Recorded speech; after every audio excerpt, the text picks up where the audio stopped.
ବାପା ଯାହାଙ୍କ ବିଷୟରେ କହିବା ପାଇଁ କୌଣସି ଶବ୍ଦ ନଥାଏ, କ'ଣ ବା କହିବା ତାଙ୍କ ବିଷୟରେ।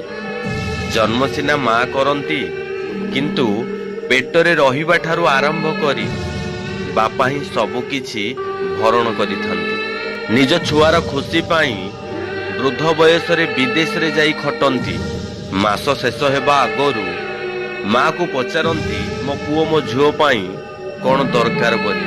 ମା ପରିସ୍ଥିତିକୁ ଦେଖି ଯେତେ ମନା କଲେ ବି ବାପା କିନ୍ତୁ କେବେ ବୁଝନ୍ତିନି। ପିଲାମାନଙ୍କର ଇଚ୍ଛାକୁ ବାପା କେବେ ମାରନ୍ତିନି। ମରିବା ପର୍ଯ୍ୟନ୍ତ ଯେଉଁ ବାପା ପିଲାମାନଙ୍କର ଖୁସି ଚାହାନ୍ତି, ଦିନେ ସେହି ବାପାଙ୍କୁ ଘର ଛାଡ଼ି ବୃଦ୍ଧାଶ୍ରମରେ ରହିବାକୁ ପଡୁଛି। ପୁଅ ଅବା ଝିଅମାନଙ୍କୁ ଚାକିରି ଦେବା ପାଇଁ ହଉ ଅବା ବିବାହ କରିବା ପାଇଁ ହେଉ, ବାପା ବିଲ ବାଡ଼ି ଘର ଦ୍ୱାର ବିକିବାକୁ ବି ପଛାନ୍ତିନି। କେବଳ ପିଲାମାନଙ୍କର ଖୁସି ପାଇଁ ଆଉ ପିଲାମାନଙ୍କର ଉଜ୍ଜଳ ଭବିଷ୍ୟତ ପାଇଁ।